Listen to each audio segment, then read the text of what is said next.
And now, The Low Post.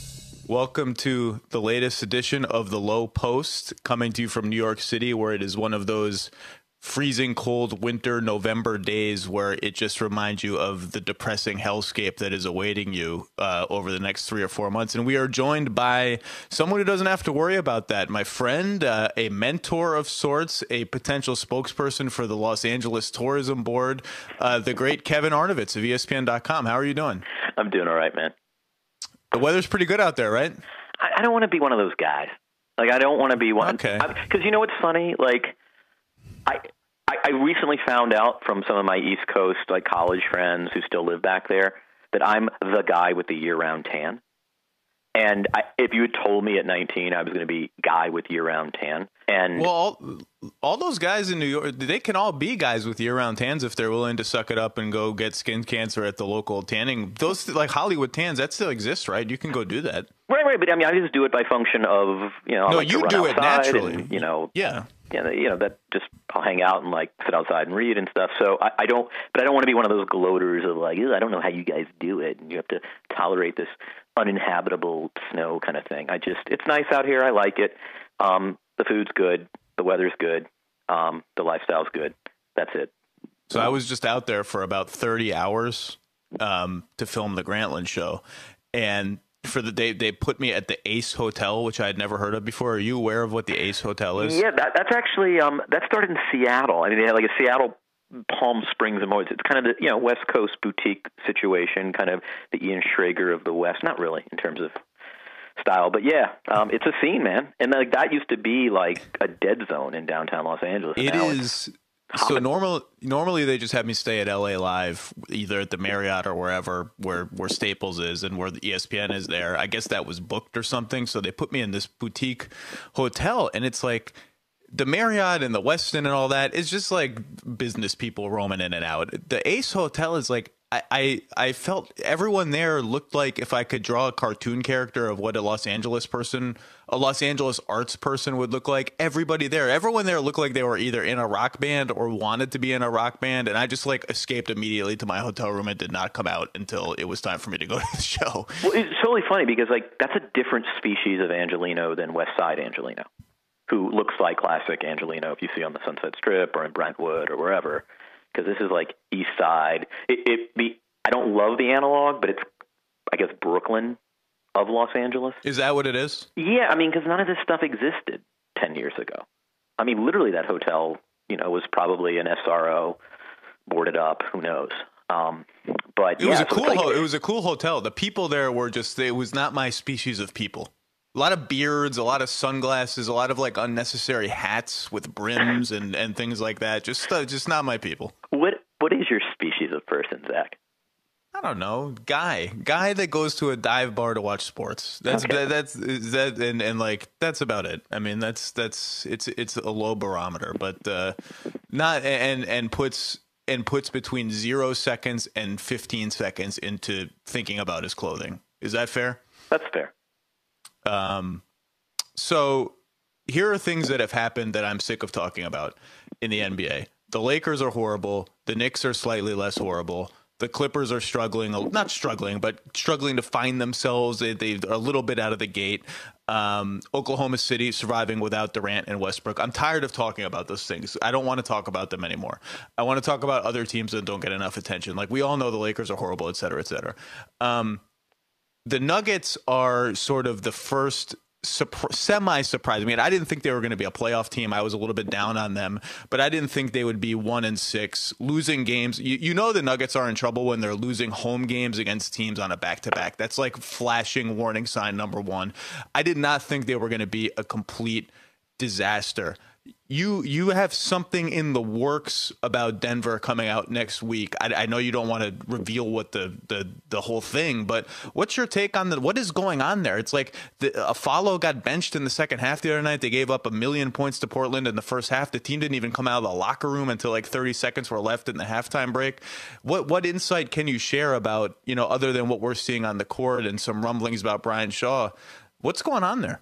You kind of saw it in the water last February and there's this amazing verbal cue that Brian Shaw gives in a February scrum, where I forget, Chris Dempsey, our friend at the Denver Post, asked a question, and Shaw's response was, "No, I don't hate the roster," which is like not really an endorsement. And I just think, they don't know whether to play big. They don't know whether to play fast. They're trying to split the difference. They're not getting there. And I think it's also an issue with management. I mean, one thing, when I started calling around, kind of like, oh, yeah, we need to figure out Denver, a lot of people kind of attributed it to management. And, it's easy to forget that in literally, I think, like a 2-week span in the summer of 2013, they canned George Karl. Masai Ujiri leaves for a very large contract in Toronto. And then it's like, all right, we have the incumbent, Pete D'Alessandro, the successor. And then he goes out the door a few days later to Sacramento. So they're like tumbleweeds just going through the Denver executive offices. I mean, nobody's there. Masai Ujiri recommends Tim Connolly heartily. One thing you hear about Tim Connolly, and I think you and I can both confirm, is just one of the better dudes in the league. Great guy. Tim is great. God, what a great guy. And nobody will ever talk about anybody. I mean, just a totally good guy. But there's this sense that they kind of are rudderless in the sense that, they don't pay their execs a lot. And so I think the sense was, and Josh Kroenke, by the way, another great guy. He son of owner Stan Kroenke, and I think he sensed that, when all this happened, he would be much more active in basketball operations. The problem is that when you have a sports empire and you're running 2 teams, a hockey and a basketball team, and I mean, the business side of this sport is a huge amount of time and labor, and so, Tim doesn't have a lot of the experience, and every day is a poker game with these guys. I mean, it's, in terms of relationships, in terms of, kind of transactional warfare. And, you get these kind of sad comments around the league, which is like, yeah, these are great guys, and they may not entirely know what they're doing, or they need to get their sea legs. And so on one hand, you say, well, Rob Hennigan and Sam Hinkie and Ryan McDonough, well, these are first-time, GMs. The only difference is those guys are working with payrolls 40, 50 million. And also, there's no expectation they're going to win this year or even next year.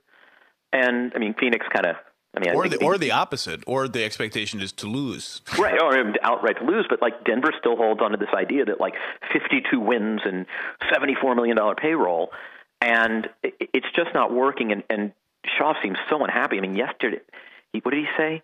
Like, I'm not going to survive this if we don't play a better brand of basketball. And I mean, you the personnel. It just who's the guy there? I mean, you're going to subsist on Kenneth Faried post ups, and Lawson looks a little off. His ankle is a major. It's not Steph Curry bad, but it's been a problem for a year off and on. And he's, they're a team of basically probably third options. I think Ty Lawson is a good second option. He's above that level, but he's the guy. And and if he's hurt, it's a problem. But to some degree, but you're exactly right about the 52 win thing, right? This team conceives of itself as in a market where it needs to be competitive. Tanking or strategic rebuilding or a teardown has really not been an option there. And Tim Connolly inherited a gargantuan payroll, and it was hard for them to shake out any flexibility. And they also, in their defense, have like 4 dudes coming off major surgery. Yeah, I mean, the injuries are bad. But, they've always they've always done this asset play, right? I mean, you saw it with the Nene contract, which is, it gets a big deal.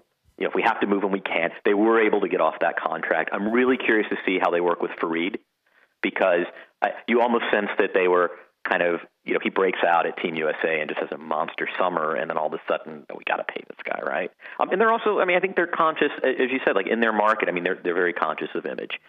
They're not going to. They're very skittish about even being perceived to extend the middle finger to their fan base. And so they signed for Reed. And, it'll be interesting to see if they move, because at some point, don't you cash in and just start over? You're really going to carry, over $70 million into next year. I mean, it just doesn't make a lot of sense there. Well, I think that's what's interesting about them, right? Is that we've been writing about this for months. They're the powder keg waiting to happen, because if you don't think they're very good, and I don't think they're very good, they think they're good. I mean, they looked at their roster and thought we could get the 5th seed in the Western Conference, which I thought was crazy. But if they're not very good, then you begin to say, okay, look, we're fully booked this year salary-wise. We're fully booked next year salary-wise. After that, Ty Lawson is the only guy, not now Fareed and some rookie contracts. Like, that's when we can start to see some breathing room. Do we begin to look at unloading some guys in the meantime? But then you look at their guys and, like, who is dying to have these guys? They're all coming off injury. They've all gotten worse. At least Afalo and Chandler have either player options or non-guaranteed deals for next year where they're slightly desirable for teams that need wing guys. But, like, I don't know that there's a big market for any of these guys. Gallinari, poor guy, just looks like a total shell of himself. And I'm sorry, you mentioned the Nene asset play, which was smart, and they took a chance on McGee, and then they re-signed McGee for a lot of money in a deal that, again, he's had major knee issues, that he just looks terrible. And I don't know what they do. I don't know that they can get good stuff for any of these guys if they go down that route. It's funny. I put that to someone I talked to for the story, another GM, and he said, "Oh, trust me, they'll get calls on McGee." I said, "Really?" Oh, they'll get calls, but I'm with you. I had a GM ask me actually about 2 weeks ago, "What do you think of McGee for us?" And I just thought, I don't touch him with a 10-foot pole. Like, I get what the appeal is, but we have zero. We basically have like 3 games worth of evidence against the Lakers in the playoffs 3 years ago that he might be a good NBA player. Other than that, it's just disaster from start to finish. Though there are going to be teams that can absorb a $12 million salary when the music stops during the musical chairs next summer, and they're left with a ton of space. And they're not Philadelphia, and they do kind of want to spend. And hey, we'll take that waiver. I mean, I guess that's the point, right? That we now exist in a world where, oh, sure, we can absorb a year at $12 million, especially with the new deal. But I'm with you. It's not a guy who represents any added value to me. It's funny not to get sidetracked on Philly, but I actually think this coming summer they might try and sign someone. I don't know. I mean, they've totally punted on free agency, which I think more than anything else is the root of the frustration with them. I guess drafting injured guys and guys that are not in this country also has contributed. But I think next, like, if I'm Philadelphia and I have a gazillion dollars of cap room to the point that I can make an offer sheet to a restricted free agent and still have a gazillion dollars of cap room, if I'm Philadelphia, I'm absolutely, if for no other purpose than just to do it for my fans and to annoy the Spurs, I am the team throwing the Chandler Parsons offer sheet at Kawhi Leonard. Does that sound nuts to you? No, not at all. I mean, they've got – what do they have on the books next year? I mean, Michael Carter-Williams at 2.4, Embiid, at a pretty high number, and Noel and Roden. I mean, and then they have, a couple options. But I mean, you're talking about a team that literally has like a hair over $10 million on the books. Like, why the hell not? So Kawhi's young, and I think he fits the ethic there. They need wings. They're going to need wings at some point. They may or may not find one this summer in the draft, but I love the idea of backing up the truck for Kawhi. I'm doing it. And look, the Spurs will match, but at least in that, and Kawhi may not even sign it. Like the Kawhi and the Spurs may talk again and just say, look, just hang out in free agency. We're giving you the 5-year max that we can give you. But I'm at least trying. And if you get him to sign it, worst case scenario, you've tied up your cap room for 3, 4, 5 days, depending on how long the physicals and all that nonsense takes. And you've made the Spurs swallow a deal that is 2 years shorter than they could have had him for. And that means he's in free agency again sooner rather than later. Who knows? I mean, there's no down. I don't see a downside. No. And look, at some point they're going to have to get to the floor. I mean, they do it every year. They get there. But yeah, I mean, it's interesting. You run. At what point can you not run 8 undrafted guys out there, in the first 3 weeks of the season? I mean, it's obviously there's an imperative to do it, but I just wonder, is there at least a certain point where you're no longer impervious to that local criticism, where the product becomes so toxic? Maybe you have a broadcast deal coming. I think we stand in a certain place on the incentive structure, and I'm cool with it, but I wonder if there are associated costs with doing it, where it's like, as you say, well, why not just go after someone? Why not, get 1 or 2 guys on the books? I mean, you've got the space, and then you can kind of keep the wolves away from the door. It's a young guy, right? I mean, that's you mentioned it before. It fits their timetable. It's not like you're going out and signing Pau Gasol or something. I mean, I know Pau's not a free agent, but just pick a guy that age group. And you're signing a young guy who fits your franchise growth timetable. But anyway, I don't see any downside to it. I think they should do it. But back to Denver. So what's your sense of, like, they're 1-6. They haven't, won at home. Every team has every team in the Western Conference has a brutal schedule. I mean, they've got some East teams coming in the next few days, but the schedule gets hard again after that. I mean, if they're, I don't know, just make up a record. If they're 10-20 and it's just a lost season for them, what do you sense is the course of action? Do they try and make the calls or take the calls? I mean, first of all, someone's going to decide they want a wing defender and decide that Wilson Chandler is an acceptable version of a wing defender, and that'll be the first. And I mean, but it's tough, as you say. Like, what does imploding mean? Does it mean Gallinari moves? I mean, I don't know. Is there a market for Gallinari? Do they pull in an A with Fareed? I think that's possible, but right now they insist that they are not doing anything. They are not ready to, throw in the towel.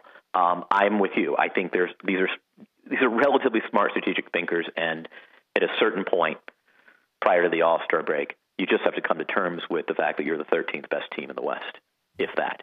And it makes no sense to carry. Just thinking about next year, to the extent that you can work down from $74 million and get yourself in a position where, hey, like you said, you can throw money at a young guy and start over quickly, kind of Phoenix style. The two deals I didn't understand for them are Hickson at about the mid-level exception. I think it was actually a mid-level exception deal when it was signed. Yeah, it was. I just really disliked what I think Hickson it was? As a player. I think that was insurance. They weren't necessarily convinced they wanted to sign Fareed long term. Well, I get that. I just don't think J.J. Hickson is insurance for anything other than okay. I just don't want him on my team. But I get it. And the Arthur Kufas trade, it was immediately everyone in the league was like, what are they doing? What's going on? I mean, Kufas is a very good backup center, and Arthur is a nice player, hasn't been the same since his Achilles injury, and plays a position that, again, they were loaded at, and I guess maybe he's insurance too. But those were the two moves that I think were pretty clear head scratchers from the beginning. That said, I liked what they did in the draft, turning the McDermott pick into two decent first-round prospects. Maybe that will turn out badly, but that generally got good reviews on draft day. I mean, again, Tim's a smart basketball guy. Those two moves, I just have there are just certain guys I have a visceral distaste for, and Hickson, bless his heart, is one of them. No, I'm with you there. I mean, it doesn't work. It got truly exposed as a center in Portland that year. Oh, it was right awful. Next to LaMarcus. It's terrible. It just doesn't help you win basketball games. What would happen if Hickson and Lance Stevenson were on the same team? Would they steal each other's rebounds? Would they have like a head-on-head football collision trying to steal rebounds from a third teammate? Would like Denver would that team set the record for like forgettable rebounds that fly out of bounds because multiple teammates are trying to steal them from each other? It would be fad. That's what I want to see. Hickson, and they may be the two best rebound stealers from their own teammates in the league. Camby was always really good, and guys would talk about it, and even Marcus, like late in his career, would kind of joke about it. In fact, the younger guys in the Clippers were always like, "Oh yeah, he gives you the stink eye." Like you are not, you just it gets to a certain point where it's not even worth the personal grief to go after one. Rebound stealing is I mean, our friend Kevin Pelton, I think, has written about it. There's much good stuff to be had on rebound theft. It's a just festering crime problem in the NBA. Well, and the reverse, the ripple effect from that is guys who don't do that but box out diligently and get branded as bad rebounders because they don't rebound. They don't get a huge raw number of rebounds. Like there are probably people who think J.J. Hickson is a better rebounder than Roy Hibbert, and it's just way, way, way, way, way not true.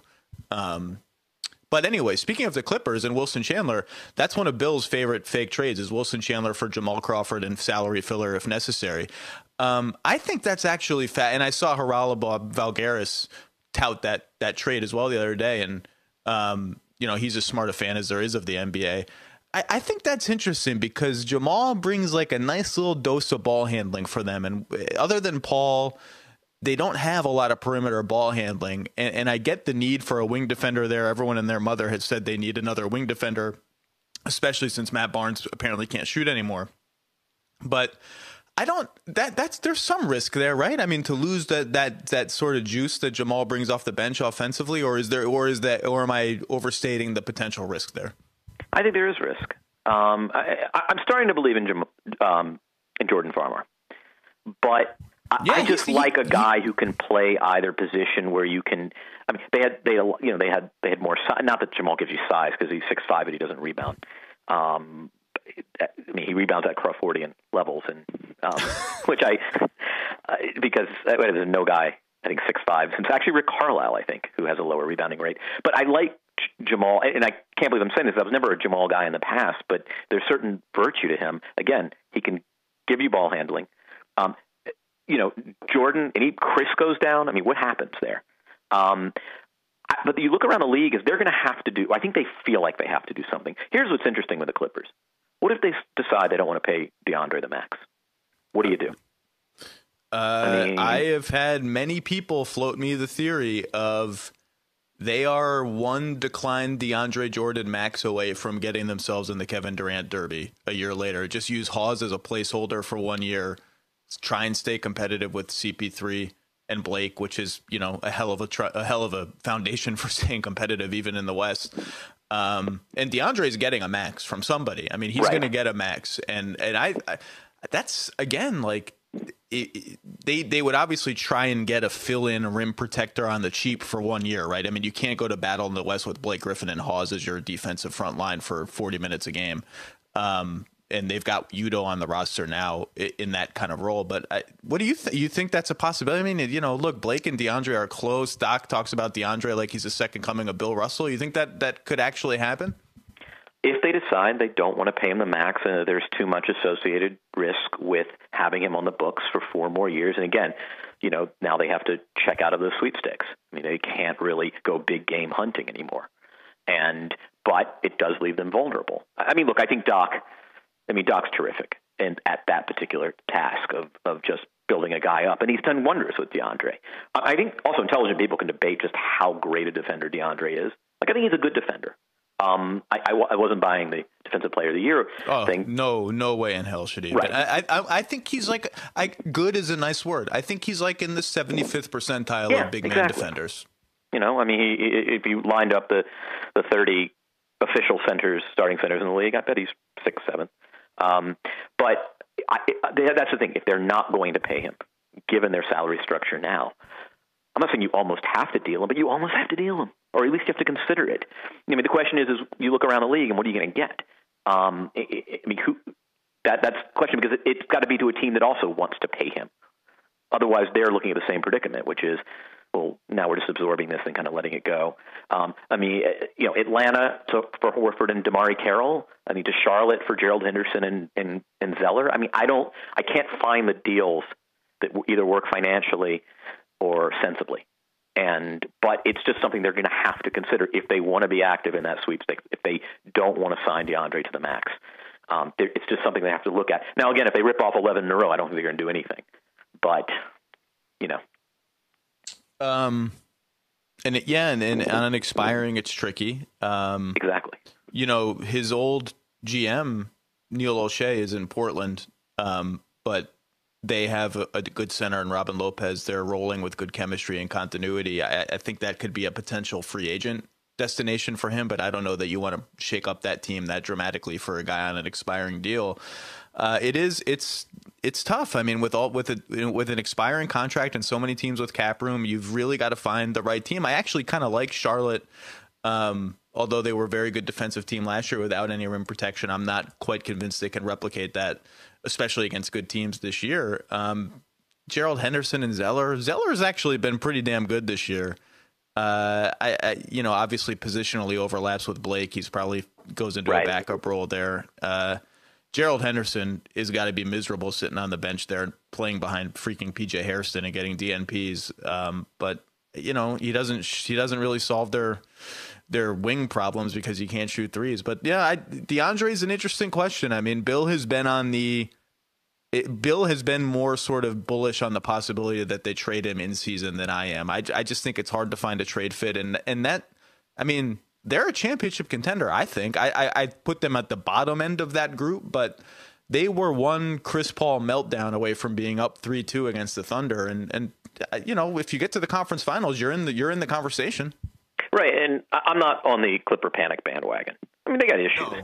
But I refuse to believe that units that were plus 16 and plus 13 are all of a sudden massive negatives in 6 months. It's just not. It's not sustainable. I mean, somehow we're talking about the Clippers, and I didn't want to talk about the Clippers. Let's move on. Actually, it's your cast. Do you believe in the Sacramento Kings as do you believe in them as a 500 basketball team? I'm starting to buy the 500 thing just because I think Cousins is so good, and I had no idea he'd gotten this good. I mean, you watch it incrementally, right? My issue with Sacramento has been my issue with Sacramento forever, which is they have nobody who can move the ball, and and then they have a coach who insists on playing Jason Thompson 25 minutes a night, which is just killing them. But I'm starting to see how it kind of works. They're getting. They can get one shooter. They can just get one shooter, one of those guys to sort of graduate into that 39, 40% range from three. I think it kind of works as a 500 formula. McLemore has had probably 4 of his last 6 games have been good shooting games. He's now shooting 17 of 39, which is 44% from 3. I mean, he can't really do anything else. And as a young player, he's just, so-so at best defensively. But Stauskas hasn't played hardly at all. But the shooting to me is the hard part. It just gets really tight for them. But if you can throw the ball into a dude like that and get buckets or get fouls, you can function that way. It's just, I don't know what happens in games where you don't get 35 foul shots. I don't know that they can put up enough points, and I don't trust them defensively yet.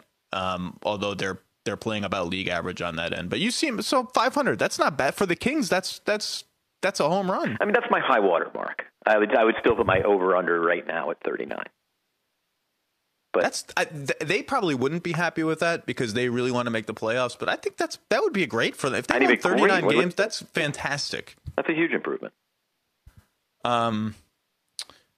Jason Thompson Cousins is not inspiring me as a front line. Carl Landry's playing well off the bench. Kind of duplicates a little bit with being a post up guy. Duplicates what Cousins does, but has range. I mean, it's going to be interesting how they divide those minutes, but they're fun to watch. And Cousins, 2 years ago, I wrote a big piece about what an awful defensive player he was, and it was accurate, but he's become a very good defensive player. I mean, he still has nights where you see the bad habits and the lazy transition defense and the reaching, but he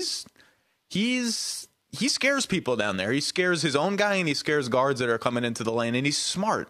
He's like a very smart in terms of not overplaying one way or the other, keeping guys guessing, moving his feet. He's a pretty smart player. I think he's going to make the All-Star team this year. No, I was watching those mano-a-mano battles. When he gets what is an isolation set, straight up post defense, or even a guy facing up against him, he's fantastically good. But yeah, it's the peripherals, right? I mean, it's the help. It's the transition. But to me, that's stuff that's more reparable than the stuff he's already good at. And I think he's repaired a lot of it on most nights.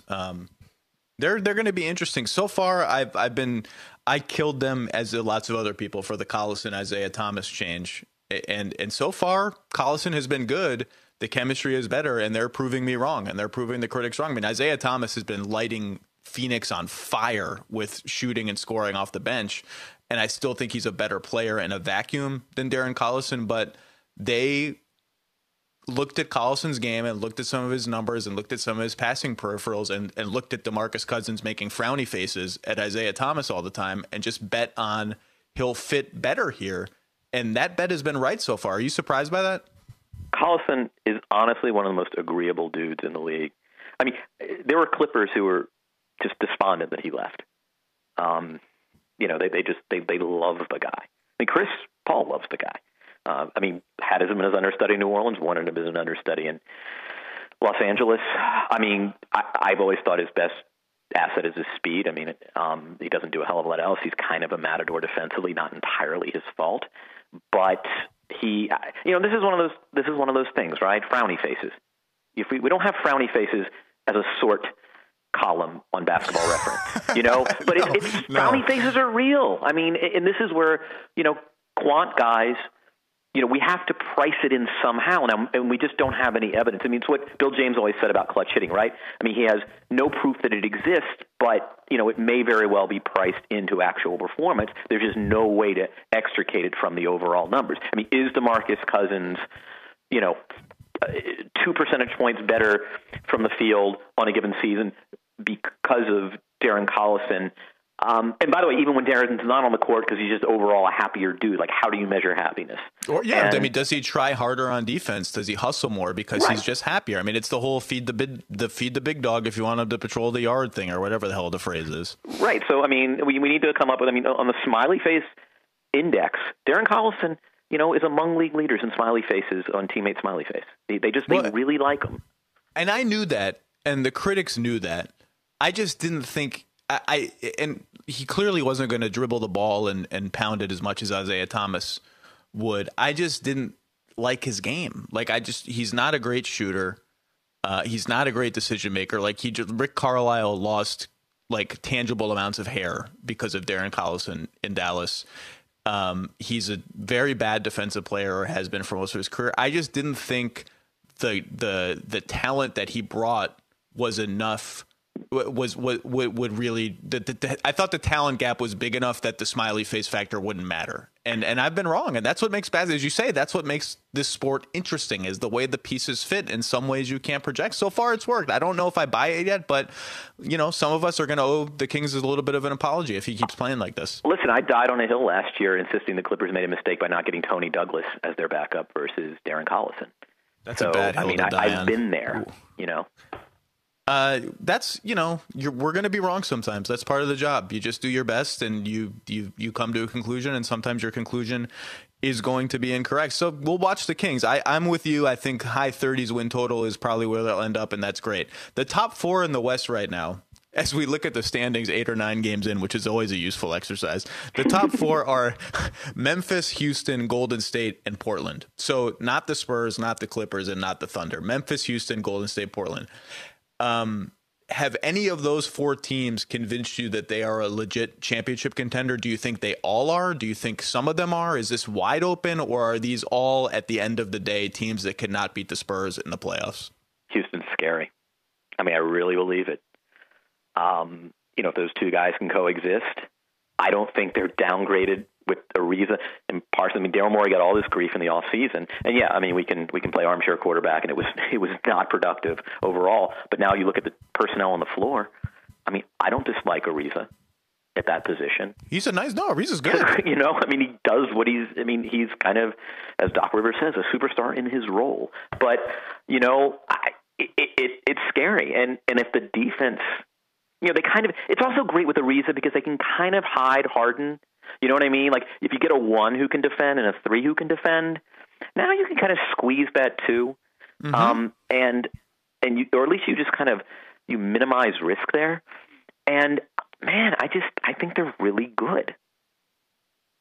The thing that we have to remember about Houston and saying that Ariza has fit so well there is they could also still have Chandler Parsons. I mean, they let him out in free agency a year early instead of keeping him on a less than $1 million deal.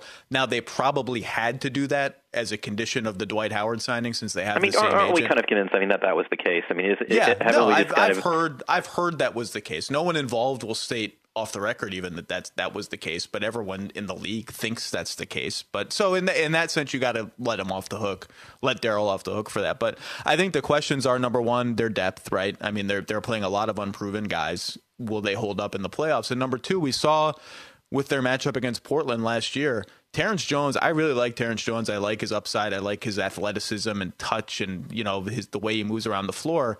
You get lined up against the wrong power forward in the playoffs, and that's what makes the West so brutal. You get lined up against the wrong team because there's one bad matchup, and you are screwed in a 7-game series. Does that make any sense, or do you just say... No, it makes sense. I mean, I don't know that Papanicolaou is necessarily going to help them anymore. Monte Eunice has been interesting.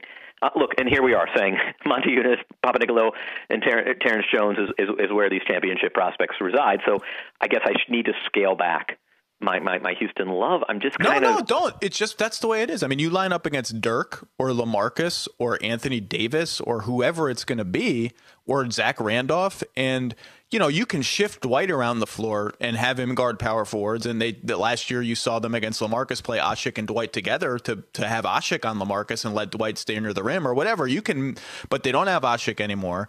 And there's just a trickle-down effect. Even if you move Dwight around against some of these teams, then Terrence Jones is guarding Tyson Chandler or whatever. It's just it's a matchup problem, but that's the luck of the playoffs, and that's the way it is. I wonder if they'll try an upgrade. I bet they will.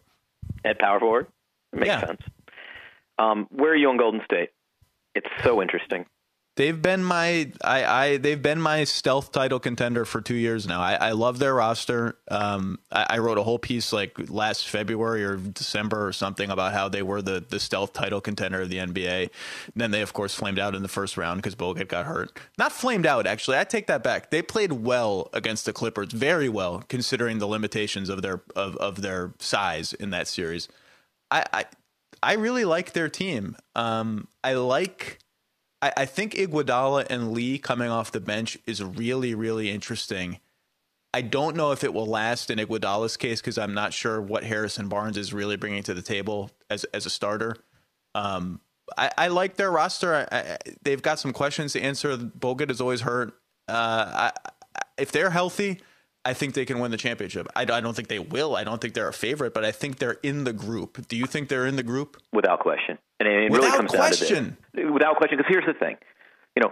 For all the conversation, it really comes down to those two columns, offensive efficiency, defensive efficiency. We know they're a top 5 defensive team with Bogut healthy. I mean, we can I'm not certain of any other team, possibly other than Chicago, that's true of. They were 4th last year. I don't see them dropping much below that with a healthy Bogut. So now it's a question of can they be top 8 or 9 offensively? And I just like the stuff. I mean, it's still kind of this work in progress, right? I mean, the turnovers are a problem again. And when you give away that many possessions, it's just hard to make up the math. But, from what and granted, the games I've seen, they've played particularly well. I mean, watching them dismantle the Clippers about a week ago on national television. But I just believe they can be a top 10 team. I mean, I think if the upgrade in production from Thompson, the way you can move Bogut around the floor as a playmaker, having Draymond Green kind of work as this rover, it's a really interesting position, and it just works so well with what Kerr's trying to install, which is this kind of semi-Spursy thing. With motion, yet still kind of, being more of a shooter-based offense. It just, I like it. And I do the math, and I say, all right, number 4 defensively, number 7 or 8 offensively. And you know what? As you know, that's a championship contender. The thing that's so underrated about Draymond Green is what a good passer he is. Yeah. And he's not just a stretch 4 who spots up behind the 3-point line. If you close on him, he can pump fake, dribble, and make smart passes. And that is really, really valuable and necessary for that team to keep the ball moving. I worry about Iguodala's health. He just doesn't look healthy to me. He's not looking at the rim hardly at all. He had all sorts of leg issues last year. That worries me. But I like their team, and I like that Kerr is clearly going to try and balance starters versus bench units instead of having hockey substitutions. Like Mark Jackson did. And when they bring in, they've been toying when they have their whole team with Klay Thompson playing with the bench guys, and they have a backcourt or whatever, 3 perimeter guys of Klay Thompson, Iguodala, and Sean Livingston. That's really interesting. You can switch everything defensively. You can post Livingston and have Thompson give you some spacing. I like, and then you throw Barbosa in sometimes. I like the versatility and the size they have on the perimeter. They are the most flexible team in the league. When your starting unit's worst ball mover is Harrison Barnes, who isn't even all that bad. That's a great thing. When you have 3, 2.5, 3 guys in a bench unit. Again, because they can have Draymond out there. He can be flexible. I mean, you've got 3 or 4 ball movers and guys who can do a million different things. Defensively, it's flexible. Offensively, it's flexible. And to me, that's a formula that works. And I mean, it just, as you said, it allows you to do so many different things. It's all going to come down to health and matchups. I hate to reduce basketball to such such sort of randomness, but in the West, and that's just what it comes down to. Period. Let's switch over to AAA and talk about the East. So Chicago and Cleveland, we both know are going to be very good. Toronto has clearly ascended to sort of the 3 spot and frisky enough to push those teams. Is there anyone in sort of the morass below those teams? Washington, Brooklyn, Miami, Atlanta, blah, blah, blah, on and on, Charlotte. Or even pick a probable lottery team like Orlando or Detroit or something. Is there anyone in that morass of blah teams that has sort of caught your fancy for whatever reason? No. I love the idea I think of that's Washington. the correct answer. Washington just can't get good looks. You watch them, and it looks like some sort of version of a good offense. And then after all the motion and movement goes, and the X cuts, it's like, oh, okay, Nene, post up, 17 feet from the basket. Like, okay, that's what you get.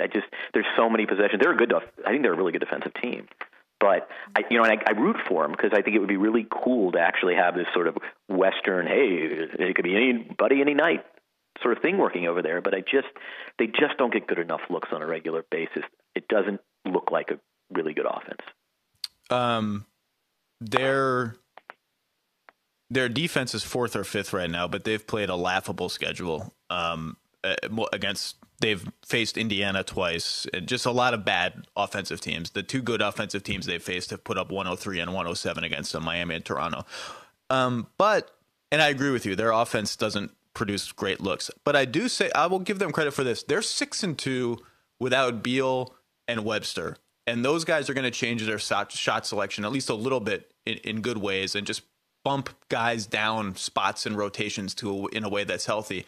I give them credit for scrapping to that record with not a limited roster, because they still have Wall, Nene, and Gortat, and that's a nice place to start. And Paul Pierce is whatever he is now. But I give them 6-2. Look, that matters. I mean, and it especially matters for a team that seems to annually start 2-9 and just fall so far behind the 8 ball that it's uphill from there. Yeah. I mean, I'd love to say Atlanta, but I can't really. They're my home team.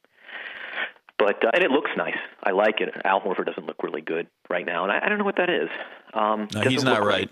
He's still right. not right. He's not right from that injury. I spent some time with the Hawks in Charlotte last week, and that's their number one concern, I think, to a man is just, and again, they're happy. They've lost a couple of very nail-bitey close games. They had the Lance buzzer beater that I was at in Charlotte. They had a Spurs game that came down to the wire. So they're not far from being 6-1. They're 4-3. You can play that if game with any team, but they are sort of waiting for, we need the big guy to get back to the point where he's near 100%, and it just hasn't happened yet. Yeah, they closed the other night with Antic on the floor. I like Pero Antic. I mean, that's not ideal. And I like him theoretically.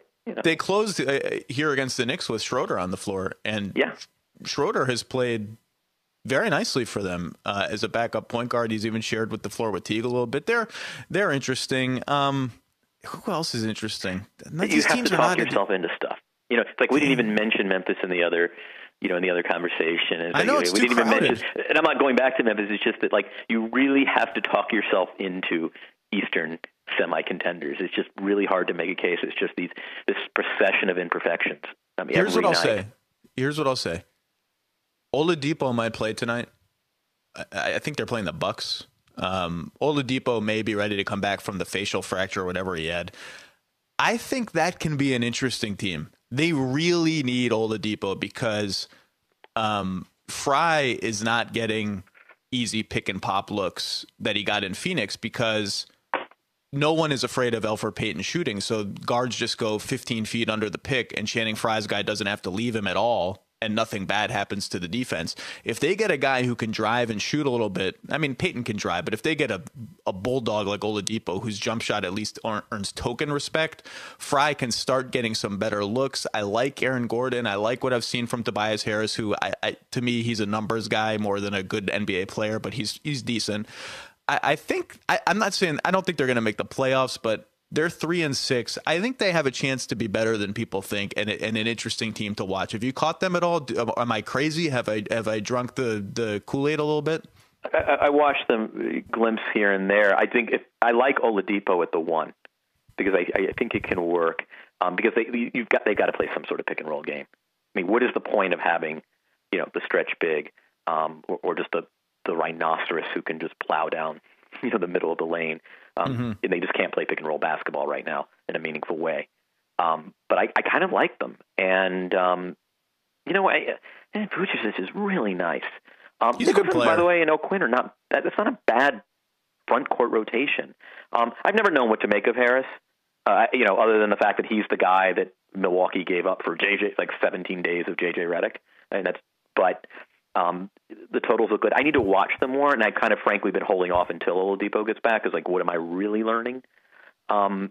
But they'll win what? So we can say that they're going to win more home games than they lose. That to me is like sort of the sign of a team that is kind of starting to get it together, right? Is like, do they go over 500 at home? Can they win, 21 games at home this year? And like I could see Orlando totally doing that.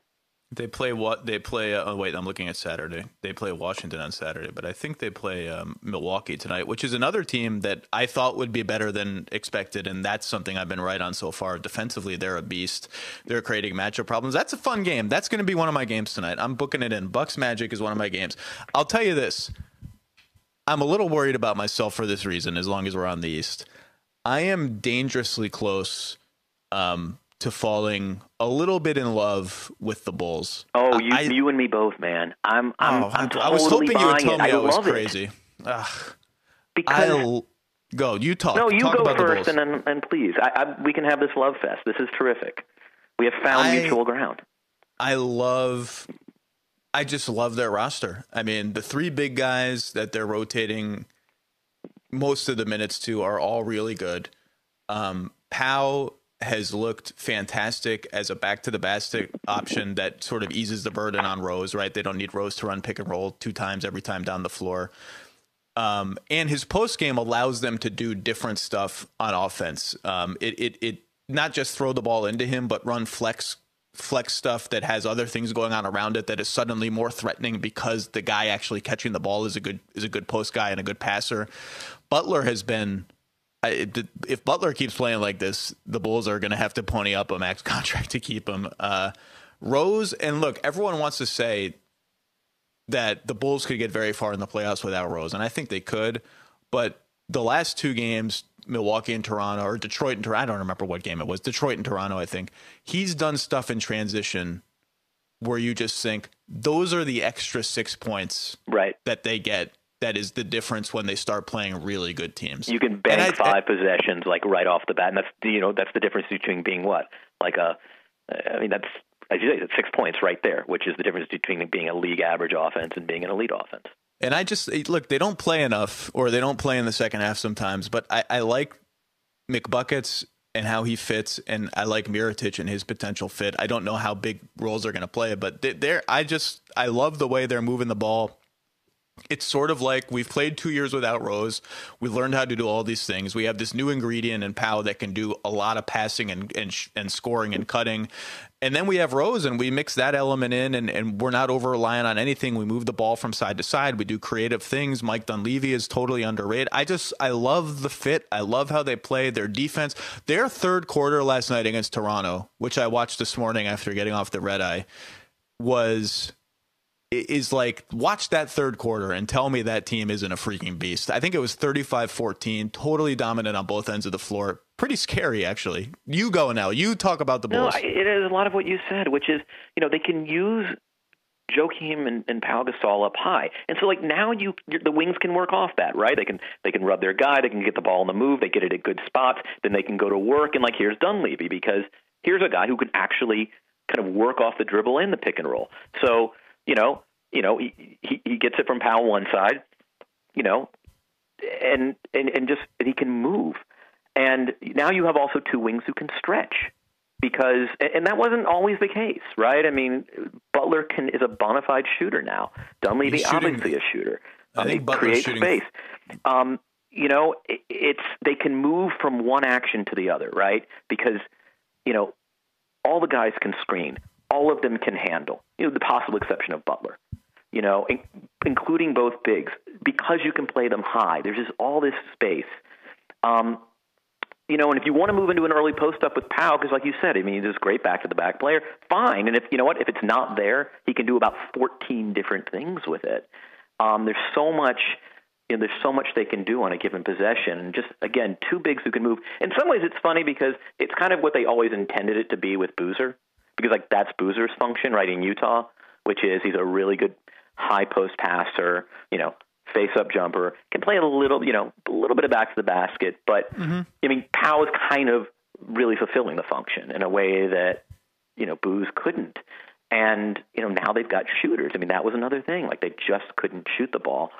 They had Memphis disease, and now it's wide open with guys who can just pop the ball, move off it, and it's just a fun offense to watch. I never thought I would say that in that the Chicago Bulls are like my favorite offense to watch in the Eastern Conference, with the possible exception of Atlanta, maybe.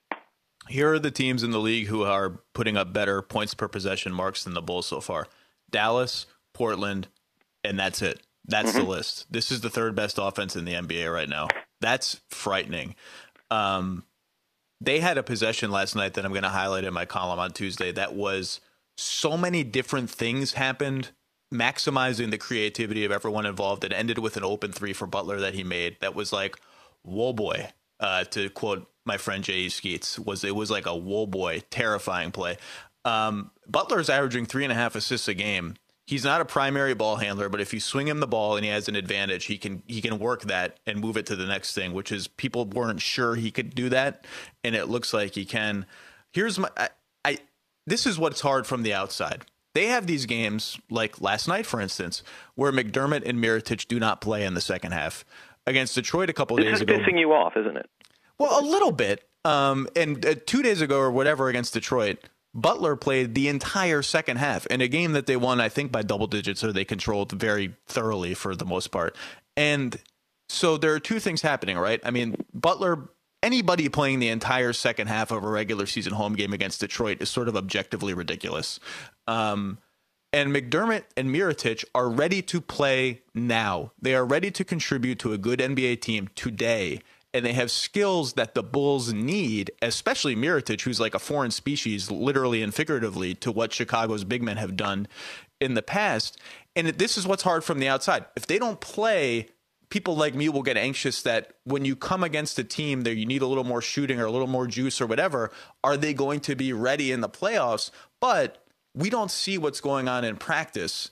And there's a lot of evidence that says, hey, look, if you're on a good team and you get popped into a role all of a sudden, and it's a bigger role than you've had, your sort of per minute stats tend to sort of stay the same in the bigger role in a lot of cases. And they may be doing a lot of stuff in practice that's just as good for them as especially under Tibbs, who practices like a madman, that's just as good as playing in a game. I just don't know. You think I'm silly for worrying about this? No, I don't think that. I just, Thibodeau is such an interesting temperament, right? In some ways, he's an innovator. I mean, we've talked for hours about what he did for NBA defenses. On the other hand, he's kind of a conservative insofar as, like, you can almost see his thought process, which is, look, all right, like, the offense is working. Oh, my, for the first time in, like, ages, like, the offense looks, it looks the way I want it to look.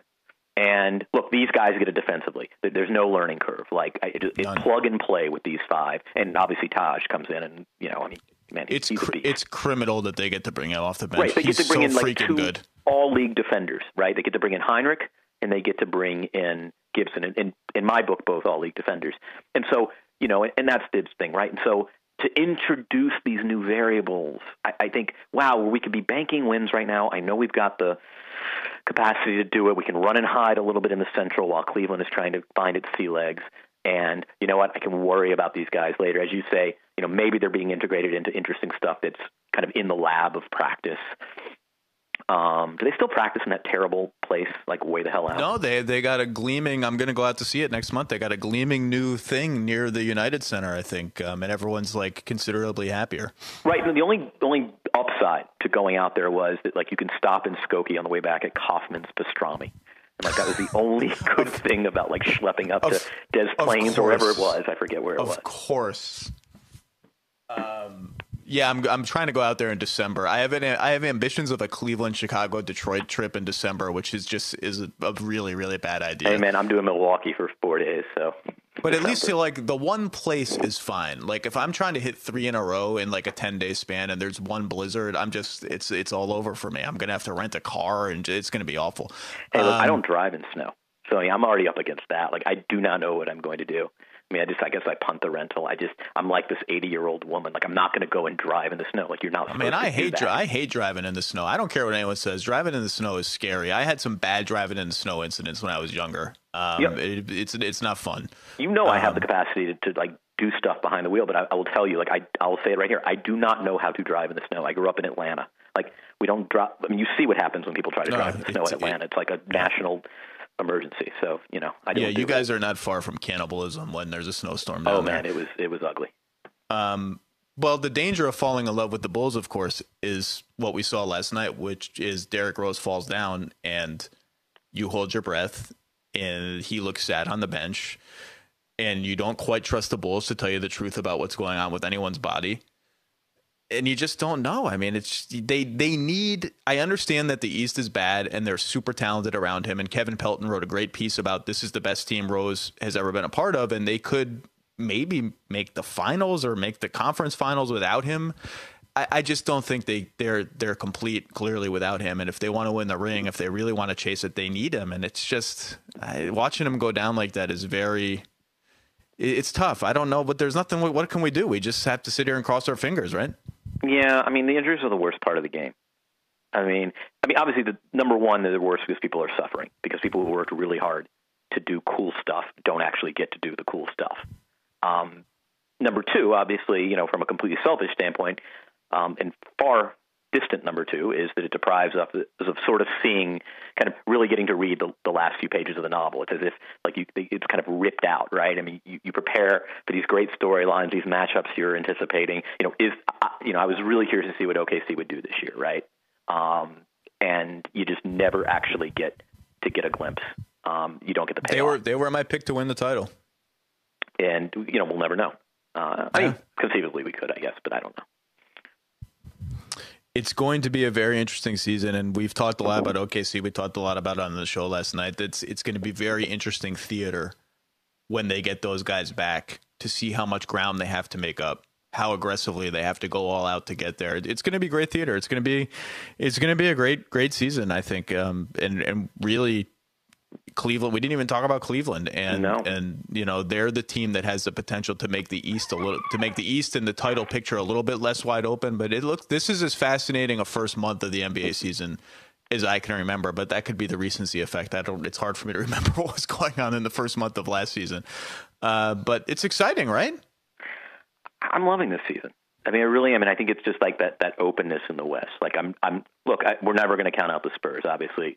The Clippers will figure it out, but I'm just not convinced that there's that kind of separation where we kind of at the beginning of the season put those three teams in first class and then everybody else was kind of economy plus. I don't think that's the case. So you said counting out, it's an NFL style, who the hell knows kind of situation. See, we didn't talk about them, and now you're saying we're not counting out the Spurs. So all the loony Spurs fans are going to hear this and say we went an hour. And the only mention of the Spurs is how we're not counting them out. You know why we didn't talk about them? Because they're awesome, and they're probably the de facto favorites to win the championship. Please, loony Spurs fans, do not accuse me of hating your team. We all love the Spurs. They're all fun to watch. Stop I have being built so up loony. Equity there. I will stand by my body of work on the Spurs. And we all just have. to say, there's no mystery. There's no mystery. They are the most reliable thing in the NBA. They're going to be there. It's not that they don't introduce new wrinkles. And we'll have to look hard for them at the outset, obviously. But there's just nothing. There's zero mystery or intrigue there. It is an intrigue-free zone. So why bother? The only intrigue is what's going on with Thiago Splitter's body. And anytime you start hearing things about, well, it might be nerve damage, and then he goes for tests, and they can't figure out what it is, and why is he having back pain and calf pain? That's tricky. And again, all we can do is cross our fingers, but they need him. He's a really good player on both ends of the floor and was crucial to their championship, to their finals runs the last 2 years. So that's the only intrigue. But no, the Spurs are great. All these teams are really fun. And, we'll have to do this again after we got a couple more months of data, my friend. Indeed. Kevin Arnovitz, everybody, look for his piece on ESPN.com about Denver early on Monday. Do we know it's on Monday? Can I say that, or should I not say that? Scheduled for Monday. I think so. Tentatively scheduled for Monday. I can't wait to read it. I'm very intrigued. Thank you, sir. Thank you. Thank you for listening to Grantland. To hear more Grantland shows in your earballs, subscribe to Grantland Sports and Grantland Pop Culture on iTunes. Or go to grantland.com and click on podcasts.